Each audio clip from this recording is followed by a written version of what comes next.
Assalamu alaikum wa rahmatullahi wa barakatuh. Welcome back to Radio Islam International. We are broadcasting from Cape Town from the Islamic Medical Association convention, where they have convened to discuss the latest research and the cutting edge industry research in terms of whatever is happening in the field.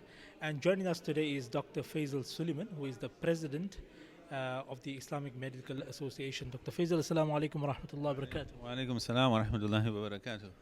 Dr. Faisal, 4 decades later, from humble beginnings in KwaZulu Natal, how has the movement and the organization evolved, given the fact that so much has happened?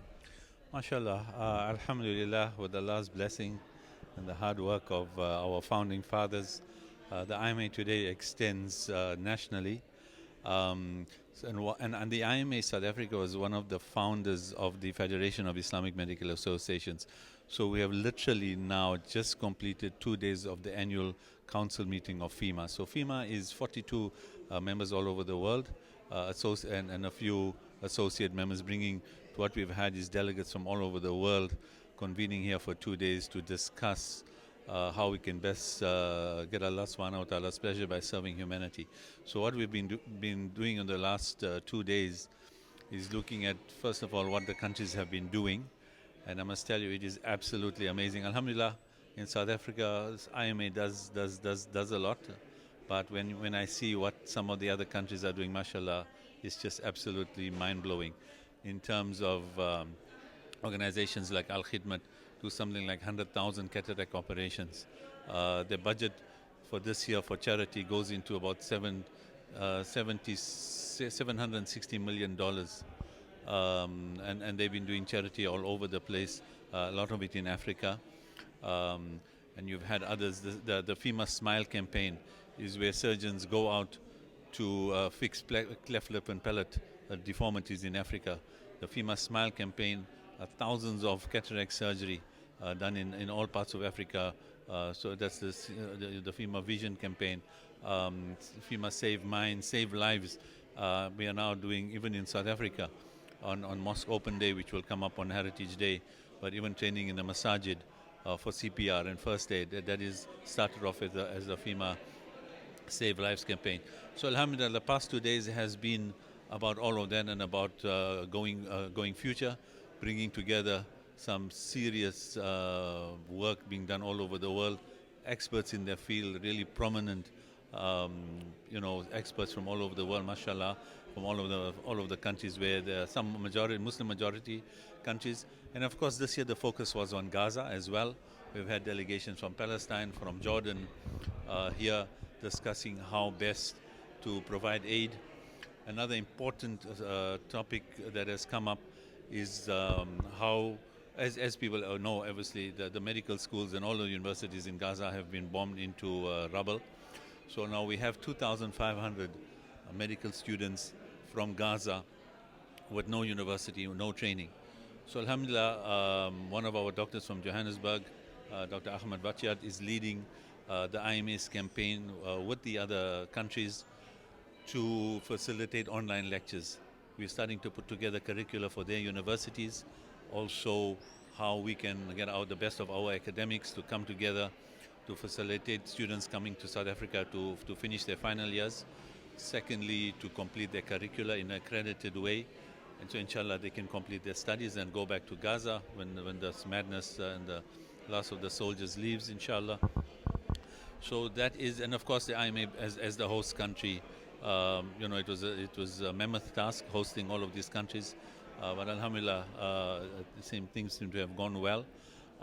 Then a lot of the discussion was about how to get things into Gaza.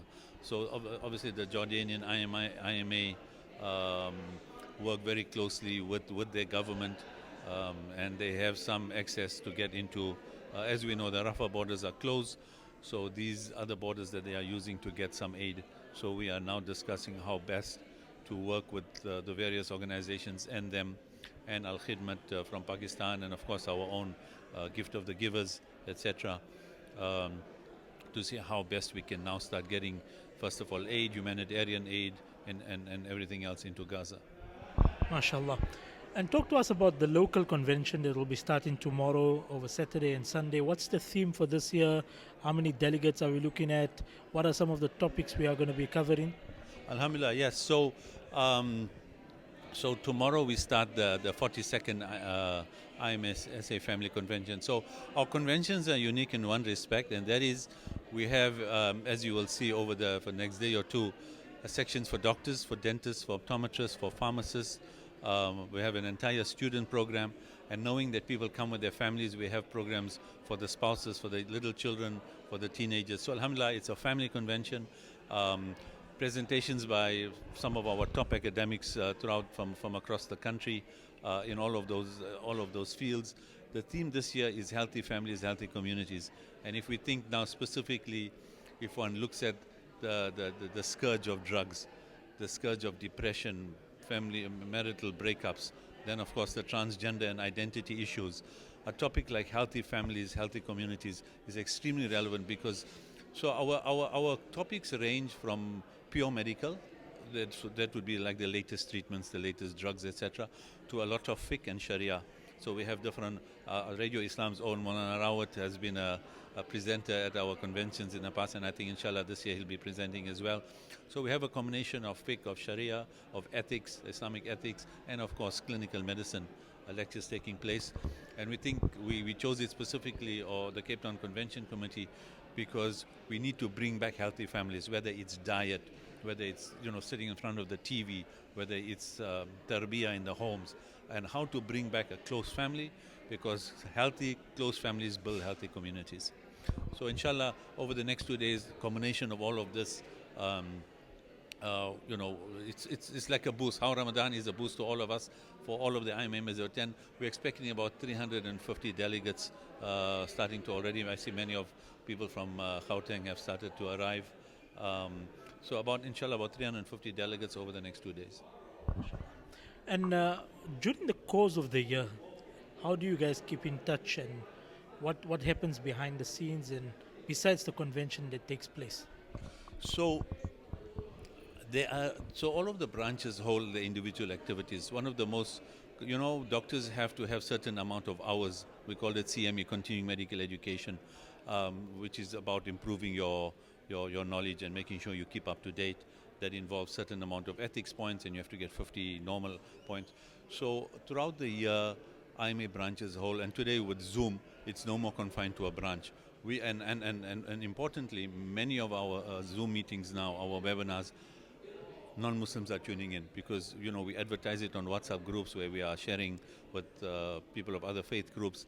So you'd have a lot of other people joining in our Zoom. So we have regular Zoom webinars, which would normally be a topic with 2 or 3 speakers on specific diseases. Clearly during COVID there were many more of those. We had the Mpox vaccine, so for example we will hold a webinar on Mpox and give guidelines to the community, well, first of all to the doctors, and from there information goes out. We have, so that is in terms of just the webinars. Then in-person meetings are held at the branches in terms of social welfare relief. If you look at the IMA head office in Durban, our Baitul Noor has a frail care. We have daily counseling, optometry run by our Durban branch chairperson, where we're giving out spectacles, cataract surgeries are done. This is done in 3 of the main branches. Renal dialysis now with the crumbling infrastructure of the government, and it's so hard if you're poor and you need renal dialysis. Renal dialysis is one of our most active projects, done in a big way in Durban, but in a smaller way in Johannesburg and Durban. But alhamdulillah, with Allah's fadl, Cape Town, we have just bought a building for the IMA here in Cape Town, so that will now be a catalyst to bring in other activities. When you are renting a small office, it's one thing. Now with your own building, you can bring in rail dialysis, you can start having bigger meetings. Alhamdulillah, I'm happy to say that Johannesburg is in the process of finalizing a transaction as well for the IMA in Johannesburg, and we thank 27 for having sponsored this purchase, which will again allow us to do more renal dialysis and more camps in these new buildings. So we have mobile clinics that go out. We have the clinics that we run on a day, these are full-time clinics, Malagazi, Marian Hill, at As-Salam. These are full-time clinics, fully staffed for primary health care. And on average, we see about 5,000 patients a month, throughout these various clinics. So alhamdulillah, you asked at the outset, how has the IMA grown? IMA started off doing charitable work or medical services in underprivileged communities. That in its own right has grown substantially. But IMA now also is involved in academic research. We have an advocacy role. For example, now with the Mpox, what people are abusing a certain injection to lose weight, we will now go out and, in fact, while we were here, one of our endocrinologists has agreed to write a paper. So we'll put out an advisory and do education campaigns on the abuse of these injections for losing weight. There was an issue, if you may recall, last year, where the government decided that nurses in the public sector would not be allowed to wear scarves, and that of course would impact Muslim community more than anyone. So then the advocacy role comes in, right into the minister, meeting with them, trying to get this thing banned. We want to focus, inshallah, a lot more on drugs. It is a scourge in our community. So we're looking at what we can start now doing in terms of not only funding, but education campaigns, working with other NGOs. Then IMA has been involved in hosting many of the speakers who've come here from Palestine or about Palestine, the Matt Gilberts of the world and others. IMA has been involved in a lot of the marches, the massive TAR program, National Mosque Open Day. IMA sends some of the students, our medical students, to go do blood testing, etc. at the masjid when we open them. Palestine is a huge issue. IMA on its own right has collected money, but also now we are working, as I mentioned, on the students' campaign. But there are also lists of volunteers from the IMA who have signed up with Gift of the Givers, etc., to go out when Gaza finally opens and people can go in. Inshallah, IMA will be sending doctors there as well. So there's a whole, there's relief camps, surgical camps. So there's an education process. There's informing first of all, our members and then the public of what is being done. And so alhamdulillah, as you said, 40 years later, over 40 years later, the charity work has increased substantially. But alhamdulillah, other areas within a medical fraternity and a medical association